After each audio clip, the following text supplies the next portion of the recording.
students of class 11th. Today we will be going to start with the topic viruses. Now first of all we have to understand that these viruses are not included in the 5 kingdom system of classification which was proposed by R.H. Whitaker. And why so? Why viruses is not included?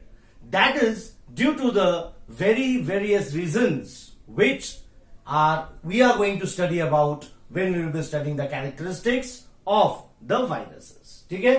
तो viruses इसको हम लोग they are not included इसके अंदर in the 5 kingdom system of classification. जो भी हम लोग अभी तक 5 kingdom system of classification पढ़े थे उसके अंदर वायरस को कोई भी जगह या कोई भी टैक्सॉन के हिसाब से हम लोग अरेंज नहीं किया गया था इसको. ठीक है? और इसके वजह क्या है ना, बिकॉज वायरस जो है, so what was the basic condition जिसके हिसाब से हम लोग 5 किंगडम सिस्टम ऑफ क्लासिफिकेशन किए थे? Presence of the cell and what is the nature of the cell. ठीक? तो यहां पर वायरस जो है actually they are considered to be acellular organisms. And acellular का मतलब क्या है? इसको हम लोग नॉन सेल्यूलर ऑर्गेनिजम्स भी बोल सकते हैं. ठीक है? So what are viruses? They are non cellular या एसेल्यूलर पार्टिकल्स. कैसा particles? They are actually infectious nucleoprotein particles. ठीक है? ये फिर किससे बना हुआ होगा? ये बना हुआ होगा न्यूक्लियो प्रोटीन. और what will be the nature of this nucleoprotein? ना, it will be infectious in nature which can cause infection to the other living organisms. Clear है? ठीक. अब इस न्यूक्लियो प्रोटीन का मतलब हमें क्या समझ में आता है ना? The structure of the viruses पहले हम लोग बता दिए कि इसके अंदर कोई भी सेल नहीं होगा. तो वो किसका स्ट्रक्चर से बना हुआ होगा ना?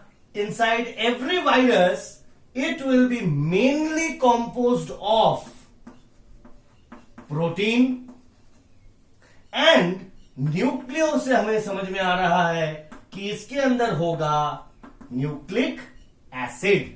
ठीक है? So the body of the virus is made up of mainly largely protein compounds along with the presence of the nucleic acid. And what are the nucleic acid?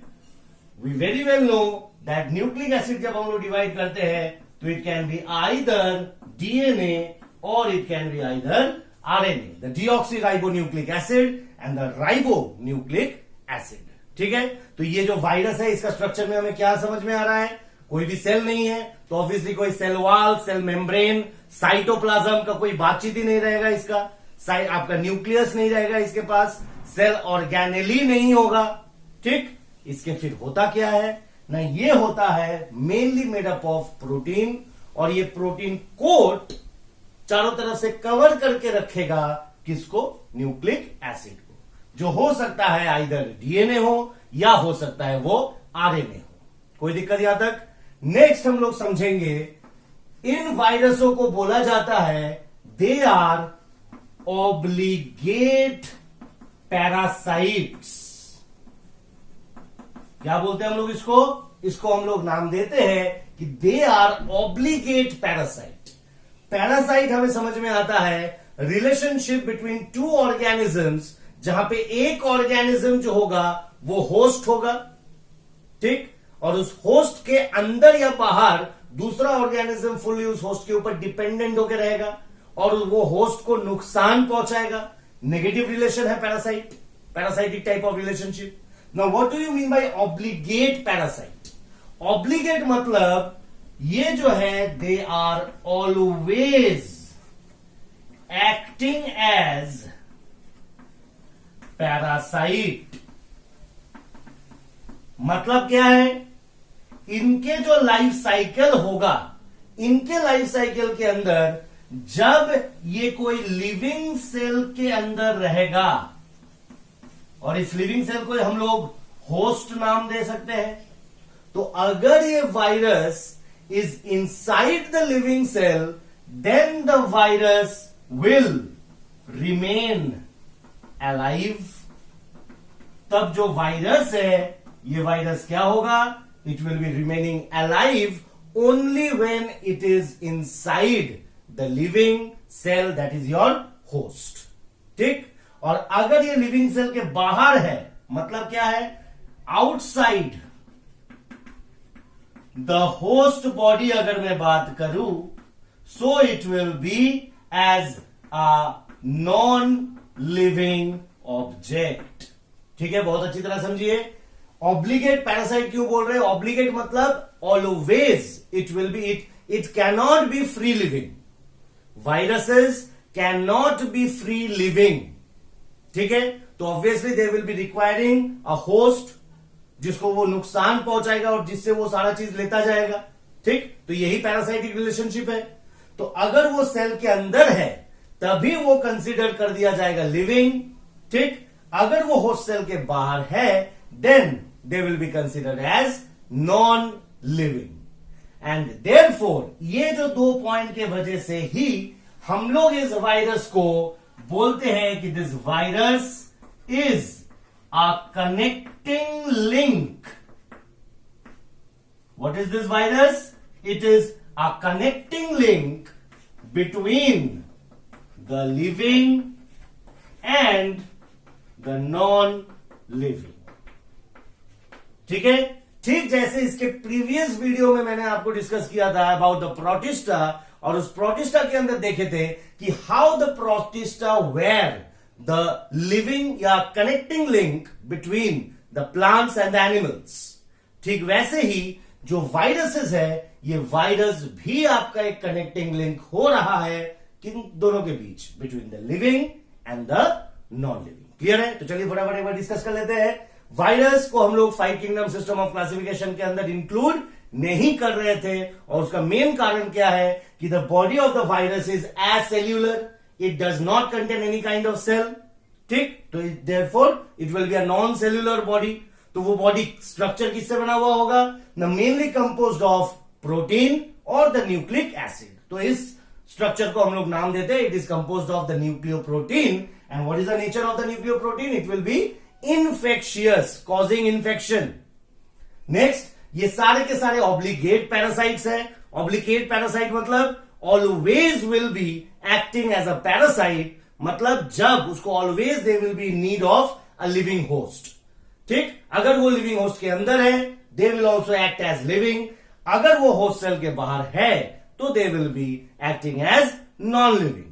और इस प्रॉपर्टी की वजह से these viruses are generally categorized as connecting link between the living and the non-living. ठीक है, अब हम लोग देखेंगे कि इस वायरस की डिस्कवरी में क्या क्या आपके हुए हैं and what are the contributions of different kind of scientist in virology.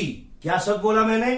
Virology. That means the study of different kind of viruses is called virology. तो हमें यह भी टर्म एक याद रखना पड़ेगा, वायरोलॉजी. ठीक, the study of different kind of viruses, their genome, the genetic material क्या होगा, कैसे करके वो रेप्लिका करेगा, ये सारा चीज आता है वायरोलॉजी के अंदर. तो अब हम लोग पढ़ेंगे about the different scientist who made their contributions in virology. So अब हम लोग पढ़ेंगे about the contributions of different kind of scientist. सबसे पहले साइंटिस्ट के बारे में पढ़ने से पहले जो सबसे पहला साइंटिस्ट हमें पढ़ना होगा that is about D J. Ivanovsky. ठीक है, we have to study about D J. Ivanovsky. और इन्होंने सबसे पहले अगर बोला जाए तो he was the first to identify the viruses. Clear? और ये इन्होंने आपका आइडेंटिफाई करके बोला था कि they are smaller than bacteria. ये कैसे है ना? The size of the viruses are smaller than bacteria. And how did he prove it? ना, ही टूक बैक्टीरियल फिल्टर प्रूफ पेपर लिया था उन्होंने. ठीक, एक ऐसा, what is this, it is the bacterial filter proof paper. ठीक, तो ये एक्चुअली पेपर करता क्या था ना, जब बैक्टीरिया को हम लोग यहां से अगर कोई मीडियम से इस पेपर के अंदर हम लोग अगर छानते, तो ये जो है जितने भी बैक्टीरिया होगा वो अटक जाता है इस पेपर के अंदर, मतलब to separate out the bacteria. ठीक, but the same bacterial paper when used for the viruses, जितने भी आपका वायरस थे उनको जब आपके इस पेपर के साथ आपका पास ऑन करवाता गया, तो देखा कि ये जो वायरसेस है they easily passed through the paper. मतलब क्या है, बैक्टीरियल साइज से छोटा है, इसीलिए they can easily pass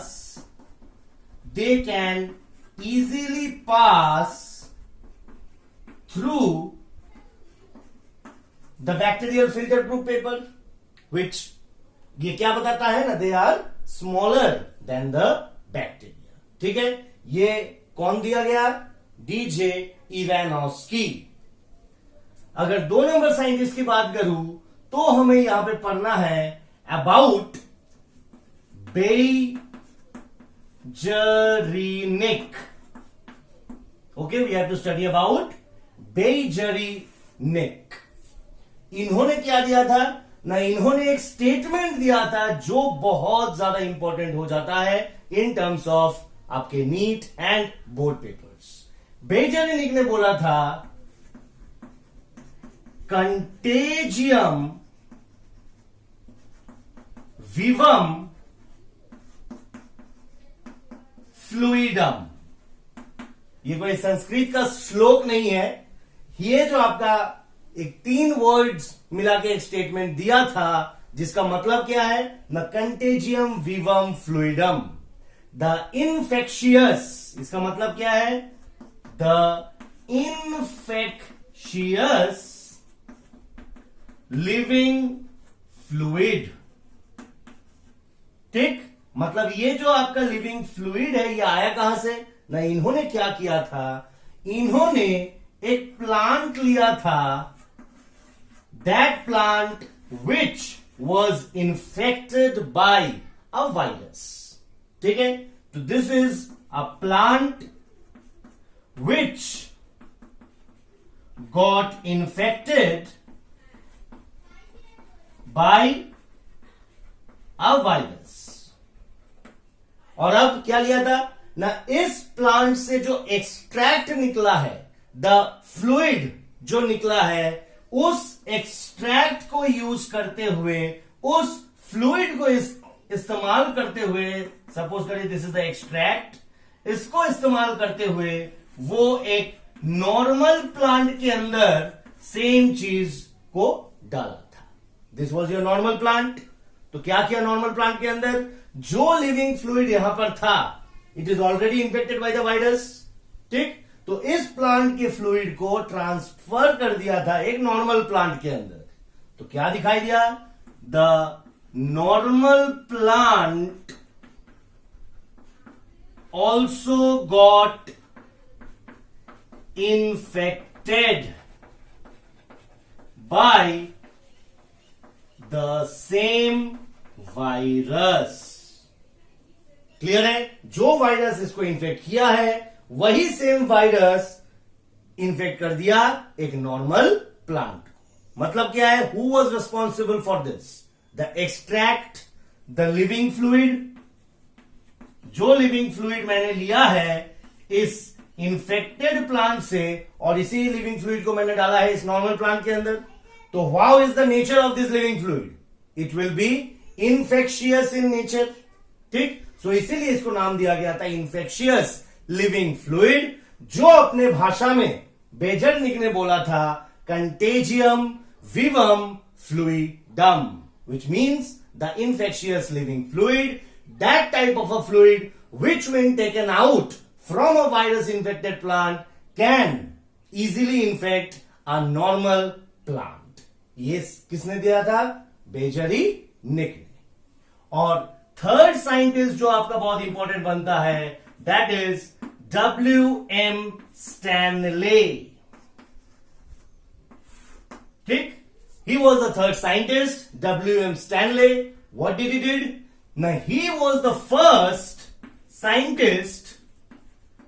He was the first scientist to crystallize virus. ठीक है, सबसे पहले वायरस को बाहर निकल के, होस्ट सेल से बाहर निकल के उसको क्रिस्टलाइज करना, ये जो क्रिस्टलाइज किया था वायरस को, it was first done by WM Stanley. और क्योंकि वो क्रिस्टल आकार में हो गया था तो ऑब्वियसली अब उसके स्ट्रक्चर वगैरह सब कुछ एक्सरे क्रिस्टलोग्राफी में आपका दिखाई देगा कि इसका स्ट्रक्चर कैसा है, वायरस का क्या उसके प्रॉपर्टीज है, ये सारा चीज दिखाई देगा. तो who was the first to crystallize the virus? It was WM Stanley. Who gave the statement contagium vivum fluidum, and what is the meaning of this?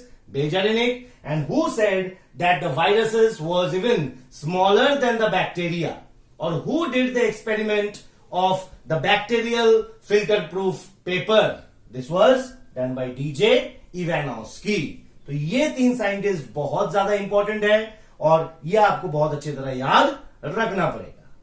अब हम लोग देखेंगे कि वायरस को हम लोग कैसे करके क्लासिफाई करते हैं on the basis of their genetic material. So virus को हम लोग अगर क्लासिफाई करते हैं और किसके बेसिस पे क्लासिफाई करेंगे ना? On the basis of the genetic material, या जेनेटिक मटेरियल करके मैं न्यूक्लिक एसिड भी बोल सकता हूं कि on the basis of the nucleic acid the viruses can be differentiated into two types.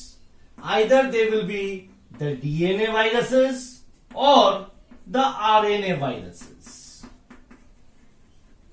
The DNA viruses and the RNA viruses. ठीक, DNA और RNA को भी हम लोग दो हिस्सों में डिवाइड कर सकते हैं depending on the nature of the DNA and the nature of the RNA. अब ये DNA और RNA जो है, generally DNA will be your double stranded, मतलब it will be made up of two strands. ऐसे करके दो स्ट्रैंड से आपके ये बने हुए होंगे. ठीक, और जो RNA है वो जनरली होगा एक single strand, made up of a single strand. But exceptional cases are there, so we can have DNA as a double stranded DNA. ठीक, D for double, S for strand. So what will be the double-stranded DNA look like?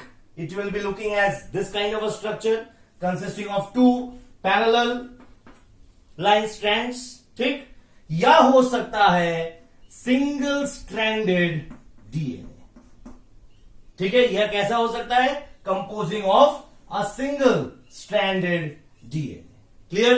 Similarly in RNA, जो mainly आपका होता है, that is your single stranded RNA. RNA is generally आपका कैसा होगा in the nature? ssRNA या single stranded RNA. But कुछ आपके RNAs होते हैं डबल स्ट्रैंडेड भी. क्लियर है? मतलब जहां पर the RNA will be also as a double stranded. तो डबल स्ट्रैंडेड और सिंगल स्ट्रैंडेड समझ में आया? ठीक, तो both DNA and RNA can be classified into double stranded DNA, single-stranded DNA. RNA can be by double-stranded RNA and single-stranded RNA. अब हमें देखना है कि इसके अंदर कौन से चीज होगा, या क्या क्या पॉइंट्स कैसे करके याद रखेंगे. डबल-स्ट्रैंडेड DNA जो होगा, हमें यहां पर याद रखना है कि मोस्टली ऐसा जेनेटिक मटेरियल होता है एनिमल वायरसेस के अंदर. Generally those viruses which infect animals, in their genome there will be generally a double stranded DNA. ठीक, और डबल स्ट्रैंडेड DNA किसके अंदर रहता है? Very important point, bacteriophage. Now what do you mean bye bacteriophage? ना यहां पर हमें याद रखना है, फेज यहां पर मतलब है the virus. So virus infecting किसको? बैक्टीरिया को. तो एक्चुअली बैक्टीरियोफेज होगा क्या? वायरस विच इन्फेक्ट्स किसको? बैक्टीरिया को. तो that virus which infects bacteria they are termed as bacteriophage virus. Clear? और बैक्टीरियोफेज के अंदर जो उसका जेनेटिक प्रॉपर्टी होगा या जो न्यूक्लिक एसिड होगा उसका नेचर क्या है? ना, it will B composed of a double stranded DNA molecule. कोई दिक्कत? क्लियर? आते हैं सिंगल स्ट्रैंडेड के अंदर. सिंगल स्ट्रैंड के अंदर आपको याद रखना है, सिर्फ रटना है एक एग्जाम्पल, ताकि अगर क्वेश्चन आ जाए तो वो आप दे सको. 5x174. Mind, this is not multiply. This is x, the alphabet x. Clear? तो ये जो वायरस है, इस वायरस को हम लोग किस नाम से जानेंगे?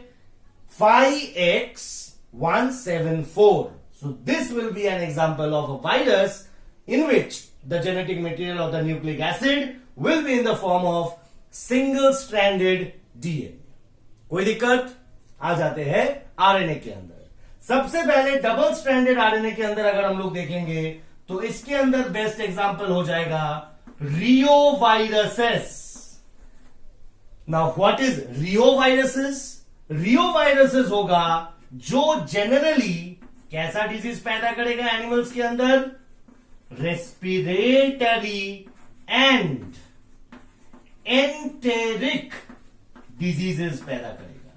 कैसा इंफेक्शन पैदा करेगा? जो इंफेक्शन हो रहा है उस इंफेक्शन के वजह से आइदर रेस्पिरेटरी इंफेक्शन होगा एनिमल्स के अंदर, सांस लेने में दिक्कत, इन द एल्वियोलाइज लंग्स के अंदर आपके कुछ दिक्कत होना, तो एवरीथिंग रिलेटेड टू रेस्पिरेशन जो दिक्कतें होंगे वो होते हैं जनरली रियोवायरस के लिए. और हो सकता है एंटेरिक आपके डिसऑर्डर्स. एंटेरिक मतलब related to the stomach and intestine, मतलब something related to the digestion of the food.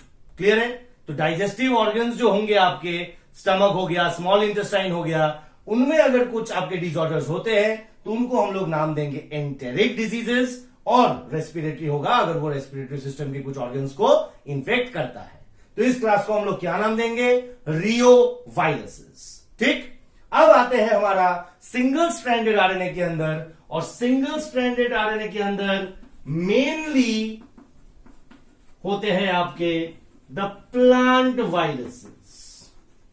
ठीक है? जो वायरस इन्फेक्ट करेगा किसको? प्लांट को इन्फेक्ट करेगा.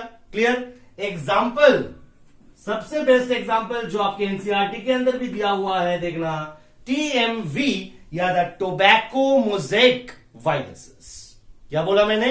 टीएमवी, द टोबैको जो प्लांट होता है, उस टोबैको प्लांट में आपका वायरस इंफेक्शन से मोजेसिज्म आपका एक डिजीज होता है, जिसके वजह से इस वायरस को हम लोग नाम देते हैं tobacco mosaic virus.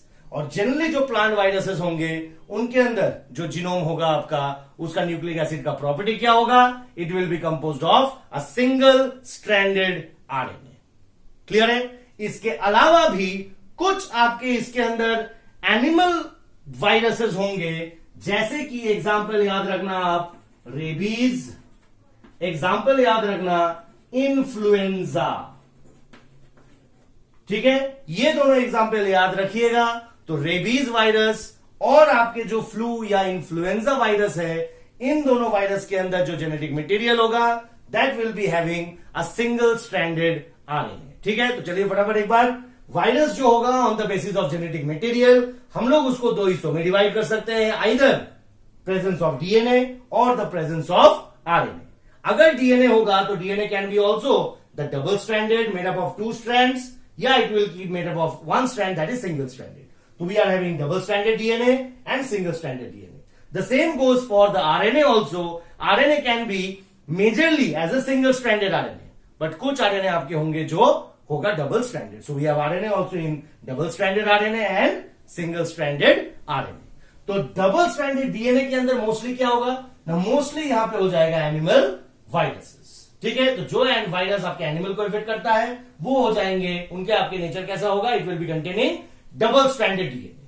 And another example will be the bacteriophage. मतलब those viruses which actually infect bacteria, उसको हम लोग नाम देंगे बैक्टीरियोफेज। आ जाते हैं हम लोग सिंगल स्ट्रैंडेड डीएनए के अंदर। आपको सिर्फ रखना होगा एक पॉइंट कि 5X174 will be the example of single stranded DNA virus.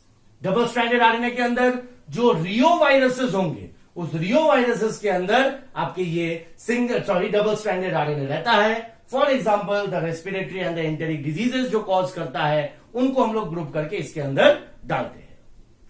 जो एसएस आरएनए है, एसएस आरएनए के अंदर तो आपके मेनली द प्लांट वायरसेस होंगे, example your tobacco mosaic virus. Along with it some animal viruses will be also there, जैसे कि rabies होगा, जैसे कि इन्फ्लुएंजा होगा, ये भी आपके होंगे, जिसके जेनेटिक मटेरियल में होगा आपका सिंगल स्ट्रैंडेड आरएनए। अब दोस्तों आप लोग बहुत अच्छी तरह सुन रहे हो अभी कोरोना वायरसेस के बारे में, ठीक, एड्स के बारे में, क्लियर है। ये सारे के सारे डिजीजेस के अभी अच्छी तरह वैक्सीन हो तो गया है, कोरोना वायरस का अभी आपका ट्रायल में है, कोई दिक्कत ये नहीं लग रहा है। तो इनके अंदर याद रखना सिर्फ कोरोना वायरस हो गया, या जो कॉमन कोल्ड होता है हमें, राइनो वायरस के कैटेगरी जिसको हम लोग बोलते हैं, ये ऑल इनके अंदर आपका रहता है आरएनए एज द जीनोम। ये इसके अंदर डीएनए नहीं होगा, इन वायरसों के अंदर आरएनए होता है, चाहे वो एड्स वायरस हो, HIV virus, either your corona virus, कोविड-19 जिसको हम लोग बोल रहे हैं, आइदर हम लोग बोल सकते हैं द कॉमन कोल्ड वायरस या जो राइनो वायरस। इन सारे के अंदर आपका कौन सा टाइप ऑफ वायरसेस, मतलब उसका जेनेटिक मटेरियल होगा, it will be considered as RNA virus. कोई दिक्कत, क्लियर। अब हम लोग चलेंगे और थोड़ा सा देखेंगे अबाउट द बैक्टीरियोफेज। इसका स्ट्रक्चर कैसा है, बुक के अंदर आपका दिया हुआ है, और आपका स्ट्रक्चर हमें देखना है थोड़ा सा टीएमवी का स्ट्रक्चर कैसा दिया हुआ है। On the chapter biological classification का जो लास्ट पेज है, वहां पर देखिएगा दो आपके इनके डायग्राम्स दिया हुआ है, one of the TMV and the other of the bacteriophage. तो चलिए हम लोग थोड़ा सा डिस्कस करते हैं। बैक्टीरियोफेज का अगर हम लोग डिस्कस करेंगे, बैक्टीरियोफेज आपका जनरली इसका जो स्ट्रक्चर होगा, एक प्रोटीन कोट होता है, और इस प्रोटीन कोट को हम लोग यहां पर हेड भी नाम दे सकते हैं, ठीक। इसका आपका एक कॉलर होता है, इस पोर्शन को हम लोग नाम देंगे the collar, and this collar is surrounded by a sheath. एक कवरिंग होता है जिसको हम लोग इस कॉलर से हम लोग बोल सकते हैं उसको। अब यहां पर आपका एक डिस्क होता है जहां से आपका द टेल फाइबर्स निकल के आते हैं, तो इनको हम लोग क्या नाम दे सकते हैं, they are called the tail fibres, clear. Where does the nuclear material exist, न न्यूक्लियर मटेरियल आपका जो मटेरियल होगा, इट विल बी कैसा था, एक डबल स्ट्रैंडेड डीएनए था, तो ये हो जाएगा इसका the double stranded DNA which is the genome inside the bacteriophage virus, clear है। और ये जो कोटिंग देख रहे हैं आप ऊपर, जिससे जो इस न्यूक्लियर मटेरियल को ढक के रख रहा है, ये एक्चुअली आपका बोल देंगे इसको ही द प्रोटीन कोट। क्या नाम दे देंगे इसका, इसी को हम लोग नाम देंगे द प्रोटीन कोट, क्लियर है, कोई दिक्कत। तो ये हो गया बैक्टीरियोफेज का structure, consisting of the head, the collar and the tail fibres, clear. Head में आपका चारों तरफ से ढका हुआ होगा प्रोटीन कोट से, which will enclose the double stranded DNA, the material, genetic material. The collar will be covered by a membranous structure, जिसको हम लोग शीथ बोलते हैं, और टेल फाइबर से वो इन्फेक्ट करता है किसी बैक्टीरिया को। कोई दिक्कत यहां तक, क्लियर है। अगर टीएमवी वायरस की बात हम लोग करते हैं, टीएमवी वायरस जो है उसका एक हेलिकल स्ट्रक्चर होगा, जो न्यूक्लियर मटेरियल है, actually this nuclear material will be having helical structures,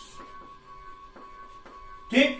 और इस हेलिकल स्ट्रक्चर के ऊपर आपके ऐसे करके यूनिट्स बैठ जाएंगे, जिस पूरे को अगर आप हम लोग बोल सकते हैं, तो ये टोटल ऐसे करके जो स्ट्रक्चर बनेगा, this is actually the protein coat, ठीक। और इस प्रोटीन कोट को हम लोग यहां पर नाम दे सकते हैं कैप्सिड। क्या नाम दे सकते हैं हम लोग, the protein coat which is encircling the genetic material. क्या क्या जेनेटिक मटेरियल है? Single stranded RNA. तो इसको जो आपका पूरा का पूरा लपेट के रखा हुआ है, इस प्रोटीन कोड को हम लोग नाम देंगे कैप्सिड। क्लियर? और ये जो इंडिविजुअल आपके स्ट्रक्चर्स है, इस स्ट्रक्चर्स को ही हम लोग बोल सकते हैं कि ये कैप्सिड के अंदर ऐसे कई सारे छोटे छोटे यूनिट्स लगे हुए हैं। तो दिस कैप्सिड का जो यूनिट होगा उसको हम लोग नाम देंगे कैप्सोमियर। क्या नाम देंगे इसको हम लोग? कैप्सोमियर। तो एक्चुअली ये जो पोर्शंस होंगे, ये जो यूनिट्स होंगे, इस यूनिट्स को ही हम लोग नाम दे देंगे कैप्सोमियर। ठीक? और सारे कैप्सोपियर्स मिलके जब ये पूरा स्ट्रक्चर बना देगा तो बाहर से हमें जो नजर आएगा, actually that is called the capsid. कोई दिक्कत यहां तक? क्लियर है? तो हमें पता चल गया टीएमबी का आपका कैसा स्ट्रक्चर है और आपका बैक्टीरियोफेज का कैसा स्ट्रक्चर है। क्लियर? लास्ट टॉपिक बचा हुआ है, हमें कुछ डिजीजेस के बारे में आपके नाम जानना पड़ेगा। The different kind of plant diseases which are caused by virus and the different types of animal diseases which are caused by the virus. चलिए, before going on to the different kind of diseases which are caused by virus, चलिए हम लोग थोड़ा सा देख लेंगे कि अभी जो हम लोग बैक्टीरियोफेज के बारे में पढ़े रहे थे, बैक्टीरियोफेज का स्ट्रक्चर हम लोग देखे थे। What are the two different types of bacteriophage viruses, उनके हमें पढ़ना है एक बार, और उनके कैसा लाइफ साइकिल वो शो करता है जिसके हिसाब से वो मल्टीप्लाई करते हैं इनसाइड द होस्ट सेल। चलिए देखते हैं एक बार। सबसे पहले अगर मैं बोलूं बैक्टीरियोफेज वायरस, सो बैक्टीरियोफेज वायरस का एग्जाम्पल जो होगा, एक आप याद रखिएगा T2 वायरस या T2 बैक्टीरियोफेज वायरस, और दूसरा हो जाएगा द लैम्बडा वायरस। ठीक है? ये दो आपको याद रखना पड़ेगा as example of the bacteriophage virus. Clear? अब ये जो बैक्टीरियोफेज है, इसके अगर हम लोग लाइफ साइकिल देखेंगे तो लाइफ साइकिल के अंदर suppose this is your bacteriophage virus. Clear? अब ये बैक्टीरियोफेज जो वायरस है, ये एक बैक्टीरियल सेल को जाके इंफेक्ट करेगा। Virus which infects the bacterial cell, so this will be your bacterial cell. Infect किया और इंफेक्ट करके इसके अंदर आप काफी सारे मल्टीप्लाई करके छोटे छोटे बैक्टीरिया फेज बनाएगा, मल्टीप्लाई करेगा और मल्टीप्लाई करके काफी सारे ऐसे छोटे छोटे आपके बैक्टीरियोफेज वायरस बना देगा। अब अगर ये सेल, ये जो छोटे छोटे बैक्टीरियोफेज आपके आप बन गए उस होस्ट सेल के अंदर, अब ये दो टाइप के काम कर सकता है, दो टाइप ऑफ लाइफ साइकिल ये शो कर सकता है। ठीक? नाउ ड्यूरिंग ये जो बैक्टीरियोफेज है, ये अब रिलीज होगा। अब रिलीज होने के टाइम में अगर ये होस्ट सेल को डिस्ट्रॉय कर दिया, क्या बोला मैंने? तो this is your host. So during the time of releasing of this bacteriophage, newly multiplied bacteriophage viruses, अगर ये होस्ट सेल को डिस्ट्रॉय कर दिया तो होस्ट सेल यहां पर, होस्ट सेल गेट्स डिस्ट्रॉयड, और तब जाके आपके ये जो बैक्टीरियोफेज वायरसेस, ये आपके बैक्टीरियोफेज वायरस रिलीज हो गया। ये रिलीज हो गया, कोई दूसरा बैक्टीरियोफेज वायरस को आपका इंफेक्ट करेगा। अगर ये नेचर हो रहा है तो इस टाइप ऑफ नेचर के अंदर, इस टाइप ऑफ लाइफ साइकिल के अंदर, when the newly formed bacteriophage viruses after destruction of the host cell they are released out, this type of a life cycle को हम लोग नाम देंगे लाइटिक लाइफ साइकिल। क्या नाम देंगे? Lytic life cycle. समझ में आया? लाइसिस मतलब ब्रेक डाउन, देखो आप कनेक्ट कर सकते हो। लाइसिस मतलब क्या है? Break down. ठीक? Photolysis of water, splitting up of water, कोई चीज को तोड़ना। तो यहां पर जो होस्ट सेल है वो टूट जा रहा है, और उस टूटने के कारण उसके अंदर जो आपका न्यूली फॉर्म्ड वायरसेस जो हुए थे, वो वायरसेस बाहर आ जा रहा है। ठीक है? तो जहां पे होस्ट सेल डिस्ट्रॉय होगा उसको हम लोग नाम देंगे लाइटिक। और केस हो सकता है जहां पर host cell will not be destroyed, जो होस्ट सेल होगा ये host cell will not get destroyed, ये डिस्ट्रॉय नहीं होगा during the release of the newly formed bacteriophage viruses. Bacteriophage release हो चुका, बट रिलीज होने के टाइम में होस्ट सेल को कोई नुकसान नहीं पहुंचाया। नुकसान in the sense host cell को डिस्ट्रॉय होने से वो बचाया। उस टाइप ऑफ लाइफ साइकिल को हम लोग नाम देंगे लाइसोजेनिक लाइफ साइकिल। ठीक है, तो ये बैक्टीरियोफेज जो वायरस है, ये बैक्टीरियोफेज वायरस जनरली हम लोग को दो एग्जाम्पल्स याद रखना है, एक तो T2 वायरस और एक लैम्डा वायरस। ठीक है, अब ये बैक्टीरियोफेज आपके दो अलग अलग टाइप के लाइफ साइकिल शो करेगा, जिसको एक हम लोग पढ़ेंगे about the lytic life cycle, एक हो जाएगा लाइसोजेनिक लाइफ साइकिल। याद क्या रखना पड़ेगा ना, सबसे पहले तो बैक्टीरियोफेज वायरस आएगा, अफेक्ट करेगा बैक्टीरिया को, और बैक्टीरिया को अफेक्ट करने के बाद वो उसके अंदर आपके मल्टीप्लाई करेगा। ठीक, मल्टीप्लाई करने के बाद जब वो नए आपके जो बैक्टीरियोफेज वायरस जन्म लिया अंदर, अगर वो जब निकलेगा, अगर वो डिस्ट्रॉय कर दिया होस्ट सेल को, तब तो उसको बोलेंगे लाइटिक लाइफ साइकिल। अगर वो होस्ट सेल को डिस्ट्रॉय नहीं किया, तब उसको हम लोग नाम देंगे लाइसोजेनिक लाइफ साइकिल। कोई दिक्कत यहां तक क्लियर? अब जो लास्ट टॉपिक हमारा बचा हुआ, अच्छा एक चीज, जो ये T2 वायरस है, ये एग्जाम्पल है आपका which show the lytic life cycle, और ये जो लैम्डा वायरस है, ये lambda bacteriophage virus will be showing the lysogenic life cycle. ठीक है, तो अगर आपके पूछे जाए कि T2 वायरस कैसा type of life cycle show करता है, तो लाइटिक, एंड लैम्डा कैसा शो करता है, तो लाइसोजेनिक। कोई दिक्कत क्लियर? आपके बुक में जो एक्चुअल बैक्टीरियोफेज दिया हुआ है, जिसका हम लोग डायग्राम अभी थोड़ी देर पहले देखे थे, ठीक, ऐसा एक स्ट्रक्चर था। Actually this is of the T2 virus. कोई दिक्कत? लास्ट टॉपिक में आएंगे हम लोग about the diseases which are caused by the virus. So चलिए अब देख लेते हैं the different kind of diseases which are caused by viruses. ये जो डिजीजेस है, इसको हम लोग दो हिस्सों में डिवाइड कर सकते हैं। एक हमें याद रखना होगा the various kind of animal diseases. So यहां पर हम लोग पढ़ेंगे about the different animal diseases which are caused by the virus, और यहां पे हम लोग पढ़ेंगे about the plant diseases which are caused by the virus. इन दोनों को याद रखने के लिए मैंने दो स्टेटमेंट यहां पे डेवलप किया है। एक आपको याद रखना पड़ेगा अबाउट द सुपर माही। याद रख सकते हो ना? ये sir, this is not a animal disease. Animal diseases क्या होगा, उसको याद रखने के लिए हमें ये स्टेटमेंट याद रखना पड़ेगा।